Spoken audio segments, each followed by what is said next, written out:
Hari ini gimana Mbak perasaannya? Baik. Oh iya baik. Kebetulan kesini tadi naik apa? Saya naik motor sendirian. Oh iya. Jadi Mbaknya ini menghubungi saya lewat WA ya kemarin ya? Iya Mbak, benar kemarin.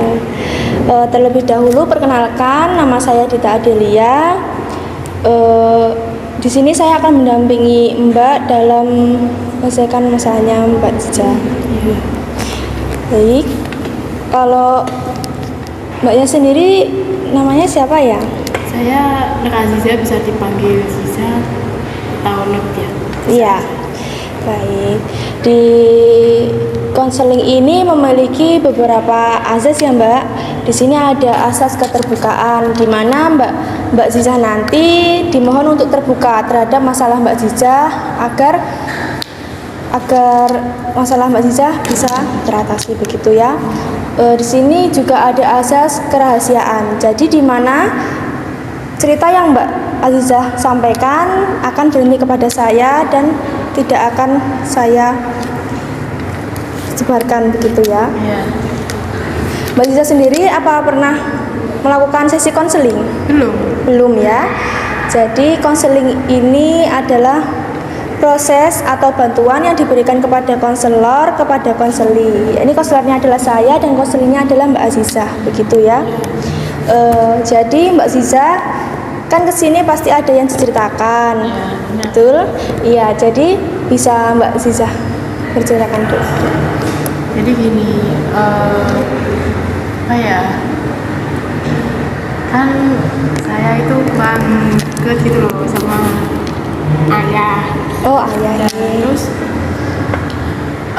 saya tuh suka iri gitu loh, lihat postingan-postingan dari Twitter atau dari Instagram gitu. Maksudnya kok anak-anak itu kok bisa gitu loh, dekat gitu. Jadi Mbak Ziza ini sedikit merasa iri ya terhadap orang-orang yang bisa dekat dengan ayah Mbak Ziza, begitu. Jadi alasannya kenapa Mbak kok bisa tidak dekat dengan ayahnya? Bisa jadi itu ayah saya itu terlalu apa ya, terlalu keras gitu loh sama anaknya sendiri, terus sama ibu saya sendiri gitu. Jadi mau bergaul itu tuh apa ya, sedikit susah atau canggung gitu loh. Maksudnya nanti bilang apa sedikit itu nanti salah gitu. Oh begitu ya Mbak Ziza. Saya ngerti kok yang apa yang Mbak Ziza rasakan. Kalau seperti itu, apakah Mbak Ziza sudah pernah berupaya sebagaimana mungkin untuk dekat dengan ayah Mbak Ziza? Upaya apa yang Mbak Ziza lakukan begitu? Sejauh ini upayanya masih itu sih, apa ya, tentang nilai IPK kemarin gitu kan. Ya kalau dibilang bagus sih ya bagus gitu ya, cuma itu doang sih, sebelumnya masih belum bisa. Jadi Mbak Ziza kayak mempertinggikan nilai agar orang tua Mbak Ziza itu bangga kepada Mbak Ziza, begitu. Untuk sebelumnya Mbak Ziza itu kalau berkomunikasi sering apa enggak sama ayahnya? Kalau berkomunikasi itu ya tidak terlalu sering ya. Kalau dibilang gak terlalu sering Ya, tidak terlalu sering. gak terlalu sering. Kalau dibilang tidak terlalu sering ya enggak, kalau jarang ya juga enggak. Maksudnya kayak gimana ya, kayak itulah. Agak canggung begitu ya. Oh baik. Mbak Ziza kalau bisa dengan cara kayak di rumah kan selalu bareng ya sama ayahnya ya?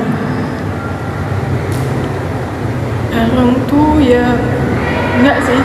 Oh enggak. Jadi di rumah itu interaksinya kurang begitu.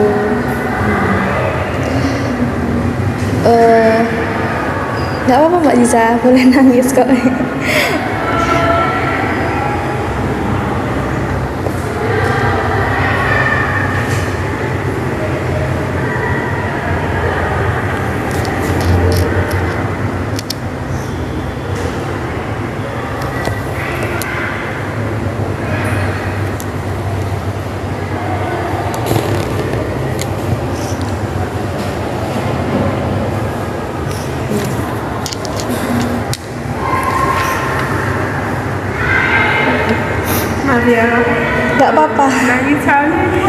gimana ya,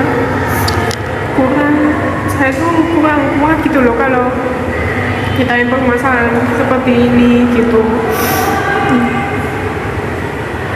Pasti udah lama ya Mbak nggak bisa cerita kayak gini. Benar Mbak. Gak apa-apa. Aku juga tahu kok Mbak apa yang kamu rasakan. Jadi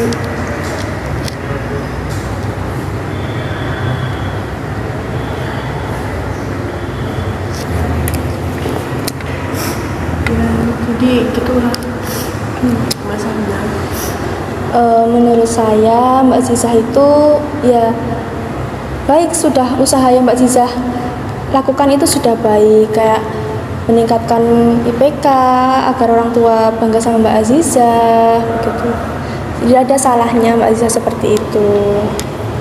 Tapi ya seperti itu, apa namanya, juga orang tua terkadang kan juga gengsi untuk mengungkapkan kasih sayangnya terhadap anak begitu. Mbak Ziza juga bisa kayak, tapi sering kan Mbak Ziza kayak telepon begitu? Enggak juga. Itu enggak sih, soalnya kan saya kebanyakan di sini, maksudnya nggak ngekos gitu loh. Iya. Tapi kalau waktu Pulangnya lama gitu. maksudnya nginep di rumah temen atau gimana itu cukup WA saja gitu. Dan itu pun nggak terlalu sering, maksudnya cuma apa, tanya di mana gitu doang, maksudnya nggak nanyain udah makan kalau belum tuh nggak, cuma hanya keadaannya saja gitu. Menurut saya kemungkinan orang tua Mbak Azizah itu sebenarnya sayang sama Mbak Azizah, tetapi kan juga itu tadi, namanya orang tua kadang juga gengsi untuk mengungkapkan perasaan sayangnya terhadap Mbak Azizah gitu.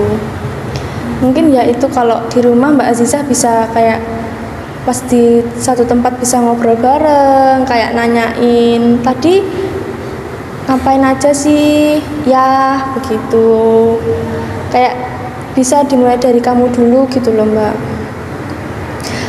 Kalau dari Mbak Azizah sendiri, apa yang ingin Mbak Azizah lakukan? Jadi masih belum dipikirkan sih, soalnya saya sendiri itu orangnya juga canggung, terus gimana ya hampir mirip sama ayah saya itu. Jarang nunjukin rasa kasih sayangnya gitu, terus kepeduliannya itu saya gengsi juga. Juga gengsi. Iya. Iya. Jadi ya begitu Mbak, harus sama-sama apa, gengsinya direndahin dulu, saling berkomunikasi tanpa ada kayak miskom gitu loh, biar sama-sama paham gitu. Tapi Mbak Sisa itu kok kuat sampai hari ini, sudah baik, sudah suatu prestasi buat Mbak Aziza, kuat dengan keadaan seperti ini. Ya Mbak, terima kasih. Iya. Jadi hanya itu harus menurunkan gengsi itu ya Mbak. Iya, kayak seharusnya itu kayak gini loh Mbak, kayak ya bukan, saya bukan sarankan ya, kayak pas waktu satu tempat kita bisa kayak nonton TV bareng, kayak momen kedekatannya itu ada gitu. Ya Mbak, saya usahakan sedikit. Iya. Apakah ada yang diceritakan lagi Mbak Aziza? Sejauh ini masih cukup sih Mbak. Iya. Baik. Mbak Aziza nggak boleh sedih loh ya, nggak boleh. Ya boleh sedih tapi ya jangan berlebihan seperti itu. Ya Mbak. Jika ada pertanyaan yang belum Mbak Aziza pahami atau Mbak Aziza pengen bercerita lagi, bisa hubungi saya tadi di lewat WA ya Mbak ya. Ya Mbak, terima kasih. Iya. Saya Mbak, saya pamit dulu. Iya.